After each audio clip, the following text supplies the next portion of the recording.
It is day 3 of the summit. It's 5 o'clock as I record this. I just had to get out of the house. I was burnt. I was fried. I could take no more. I needed some fresh air. Smartly, I grabbed my phone. I grabbed my microphone, the Shure MV88, and went for a little walk. And I recorded my thoughts of the 3 days of the summit. Some of my thoughts, that is. Of course, you can still register and go to the Tools for a Good Life Summit and enjoy 3 days of speakers, 20 in all. Go to Tools for a Good Life Summit, register for free, and watch virtually from the comfort of your own home. Imagine a conscious contact with God so strong that no matter what you are doing or not doing, that no matter what your kids are up to or not up to, and that whether you've got the person of your dreams or they're just not cooperating, that you are happy, content, and at peace. A space where everyone else's thoughts, attitudes, and actions are beautiful and exactly as they are supposed to be. Well, this is the space where I like to play. My name is Misha Z, and this is today's Bitch Slap.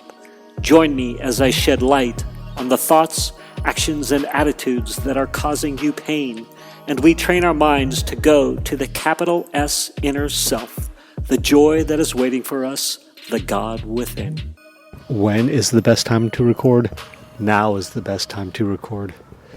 It's day 3 of the summit being live, so there was 3 days of the summit. Wednesday, Thursday, Friday. This is Friday. Summit's actually still going on.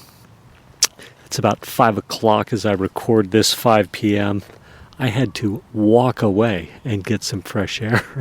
I just beat down and burnt in a good way. It's been so much fun.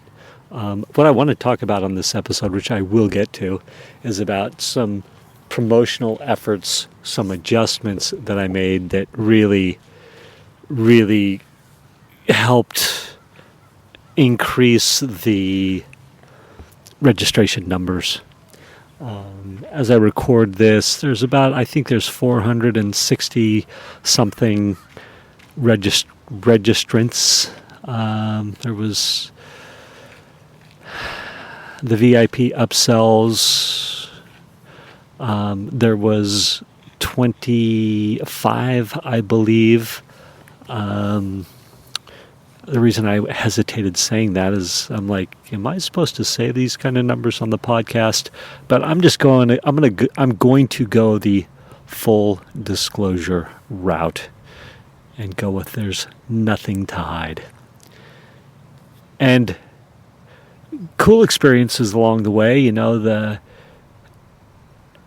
everything worked the way it's supposed to. Everything worked the way it was supposed to. And that's the coolest thing to see.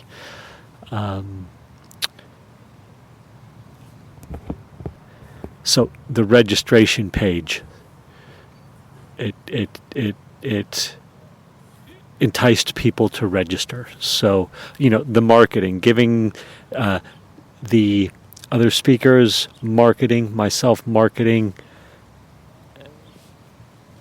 people would land on the registration page and 36% or something like that would register. And that seems to be a fairly good number in my head.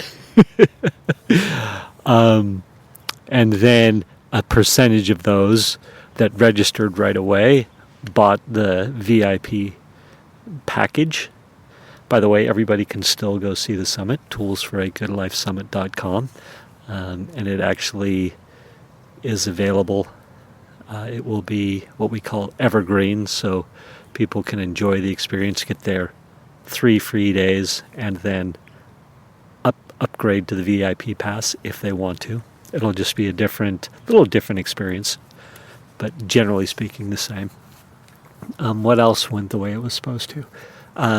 So during the summit, you increase the price of the VIP All Access Pass, and then people that are enjoying the summit and know that they're going to want to consume more of the content past the available summit dates for free, past the free dates, then upgraded. So although the price went up, 2 or 3 people upgraded. So that's awesome. It was supposed to work that way. Some of the marketing, some of the emails were designed to do that. And then as soon as the summit's done, the price goes to $127. So it will be interesting to see if anybody registers or buys the VIP All Access at the $127 price.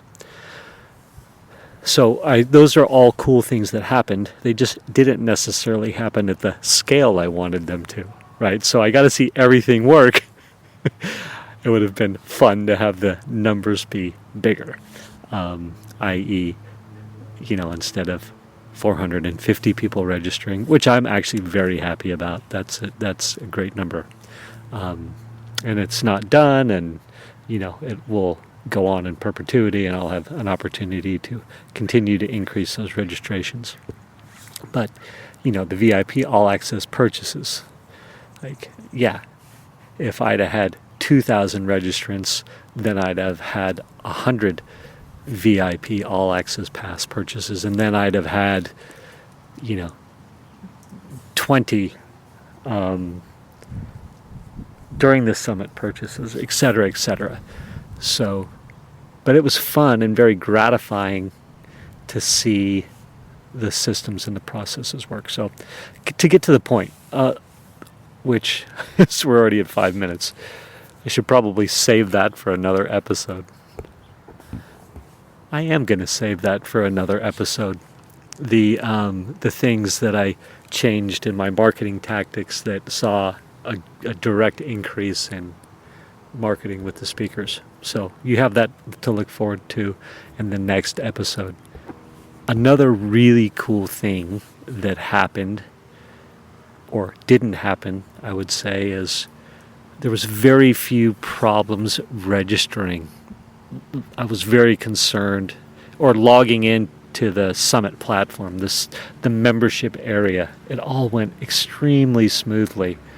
Very few people having issues with that, and the couple that were there were easy to fix. One person inadvertently bought the All Access Pass twice, so we had to do a refund. So I got an official refund. So that is fun. And then and texts. I got great texts. From another fun part was I started getting texts from people saying how much they enjoyed the speakers. And so that's really cool to have that part pay off. So in that scope, or in that vein, I'll send out a survey. I don't know if you call it a satisfaction survey or an experience survey, to start getting broader feedback, which will be fun.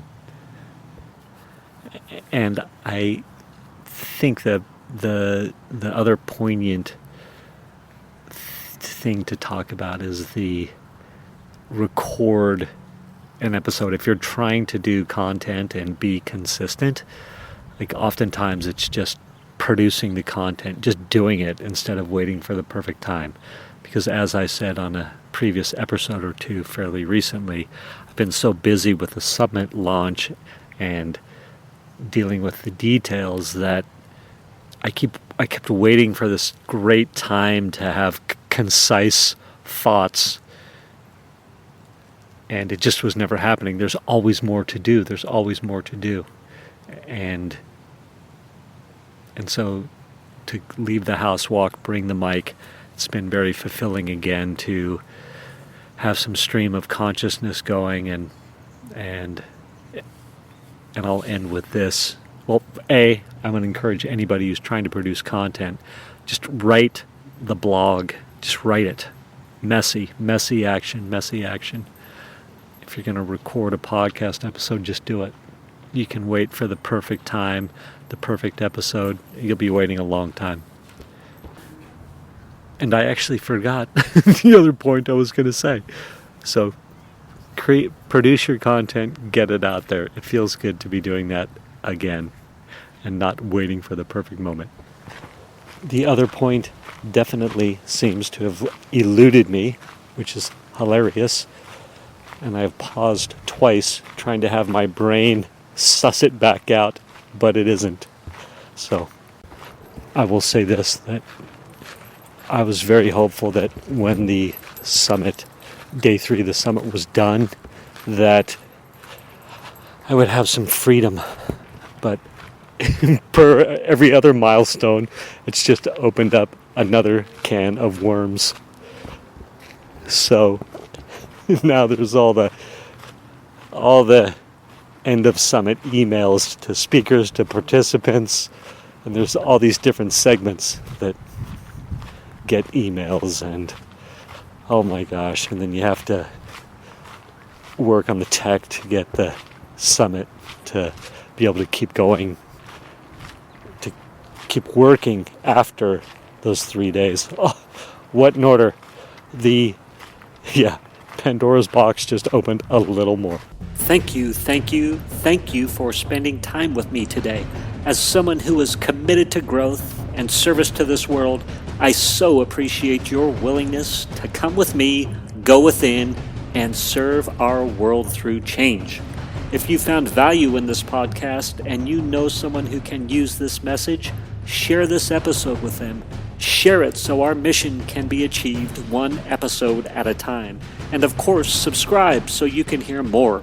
And lastly, for more resources on what has helped me on my journey and can help you on yours, go to belove.media/resources. That's BELOVE.media/resources.